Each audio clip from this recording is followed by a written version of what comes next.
नमस्ते। बिहार विधानसभा इलेक्शन 2025 में एनडीए और महागठबंधन दोनों की तरफ से बचकाने वादे किए जा रहे हैं। ऐसे वादे जो कभी पूरे किए ही नहीं जा सकते। अब एनडीए को ही लें। बीजेपी ने घोषणा किया है कि वो अगले 5 वर्षों में बिहार में 50 लाख करोड़ का इन्वेस्टमेंट अट्रैक्ट करने की कोशिश करेगी। अगर सच में ऐसा होता है, बिहार में 50 लाख करोड़ का इन्वेस्टमेंट आ जाता है 5 साल में, तो बिहार विकसित हो जाएगा। बिहार टॉप 10 राज्यों में शामिल हो जाएगा। तो बिहार से जो सस्ता लेबर बाकी राज्यों में जाता है, वो जाना बंद हो जाएगा, क्योंकि उन्हें बिहार में ही काम मिलेगा। तो मैं पूछता हूँ कि फिर गुजरात का क्या होगा? गुजरात जो विकसित हो रहा है, उसमें बिहार के सस्ते लेबर का बड़ा योगदान है। किसी भी इकॉनमी को डेवलप होने के लिए 3 चीज़ चाहिए। पहली पूंजी, कैपिटल। दूसरी रॉ मटेरियल, कच्चा माल। और तीसरी सस्ता श्रम, चीप लेबर। तो ये सस्ता लेबर तो बिहार ही सप्लाई करता है गुजरात को। तो अगर ये चीप लेबर गुजरात को नहीं मिलेगा, तो गुजरात के व्यवसायी जो अभी मोदी जी को सिर पे बिठाए चलते हैं, क्या वो इसी तरह मोदी जी को सिर पे बिठाए चलेंगे, या मोदी जी का कोई और हाल कर देंगे? और गुजरात ही क्यों, बाकी राज्यों की भी तो यही हालत है। तो एक बिहार के लिए बीजेपी पूरे देश भर में अपनी टांगे क्यों तुड़वाएगी? तो बस गप्पे हाँकी जा रही है, झूठी बात फैलाई जा रही है। कोई ऐसा इन्वेस्टमेंट बिहार में नहीं आने वाला है। दूसरी बात कि मोदी जी और अमित शाह का जो ट्रैक रिकॉर्ड रहा है, वो हमेशा किसी नालायक को ही मुख्यमंत्री बनाते हैं। वो बस ऐसे व्यक्ति को सीएम बनाते हैं जो उनकी चमचागिरी करते रहे, चाहे वो किसी काम का नहीं हो। तो बिहार में भी ऐसा होगा। अगर इन्हें फिर से सत्ता मिलती है, तो नीतीश कुमार तो मुख्यमंत्री बनने वाले नहीं हैं, क्योंकि उनका टाइम अब जा चुका है। शारीरिक मानसिक अवस्था अब उनकी ऐसी नहीं है। तो चीफ मिनिस्टर तो बिहार में बीजेपी का ही बनेगा। तो किसी न किसी नालायक को ये मुख्यमंत्री बनाएंगे। तो ये तो एनडीए की हालत हुई। और दूसरी ओर महागठबंधन, तेजस्वी यादव, ये तो पहले से ही एक नालायक बैठे हुए हैं मुख्यमंत्री बनने के लिए। तेजस्वी यादव ने घोषणा किया है कि ये मुख्यमंत्री बनेंगे तो उस हर घर में सरकारी नौकरी देंगे जिसमें कोई सरकारी नौकरी नहीं है। ये बहुत बड़ी संख्या है। ऐसे घरों की बहुत बड़ी संख्या है जिसमें कोई सरकारी नौकरी नहीं है। अगर ऐसा हो गया, तो इन सरकारी नौकरों को पेमेंट करने के लिए बिहार सरकार के पास पैसे नहीं होंगे। सरकारी खजाना खाली हो जाएगा। बाकी का जो डेवलपमेंट का कार्य है, उसको तो छोड़ दीजिए।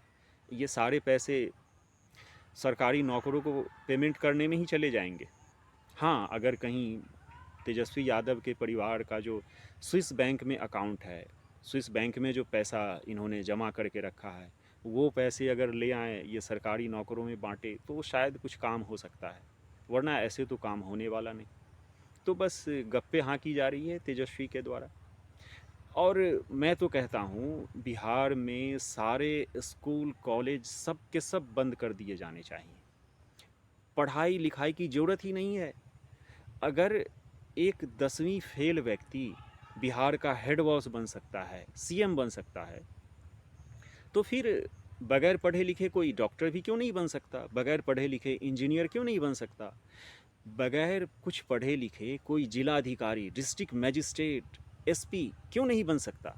बिल्कुल बन सकता है, जब हेड बॉस 10वीं फेल है तो किसी पढ़ाई लिखाई की ज़रूरत नहीं है। बस सीधे सीधे सबको नौकरी बांटा जाए। बगैर पढ़े लिखे लोग ऑपरेशन करेंगे पेशेंट का, बगैर पढ़े लिखे दवाएं दी जाएंगी, और बस बढ़िया चलेगा। तो हालत तो ऐसी है बिहार की, दोनों गठबंधन की ये हालत है कि दोनों तरफ नालायक बैठे हुए हैं। तो इस विधानसभा इलेक्शन में, चूँकि मुख्यमंत्री की रेस में अब नीतीश कुमार नहीं हैं, जिनका बहुत बड़ा योगदान रहा है बिहार के विकास में। ठीक है, इन्होंने बहुत ख़राब काम भी किया। पहले 10 सालों में इन्होंने बहुत बढ़िया काम भी किया, फिर अगले 10 वर्षों में जो किया था उसको अनकिया भी इन्होंने करना शुरू कर दिया। लेकिन फिर भी इनका बहुत बड़ा योगदान है। तो अब ये तो है नहीं रेस में, तो कोई ना कोई नालायक ही मुख्यमंत्री बनेगा। अब तय करना है बिहार के जनता को कि किस नालायक को चुने। इस विधानसभा चुनाव में कोई भी गठबंधन जीते, हार तो होगी तो बिहार की होगी, हारेगी तो बिहार की जनता हारेगी। बिहार के लोगों के आंखों में जो सपने हैं वो सपने अब अंधकार में खो जाने वाले हैं। अब कोई उम्मीद की किरण नहीं है बिहार के पास। ये गप्पियों की जो सभाएं हो रही है, ये गप्पी किसी नालायक को ही मुख्यमंत्री बना के छोड़ेंगे। तो बिहार की दुर्दशा अब फिर से शुरू होने वाली है।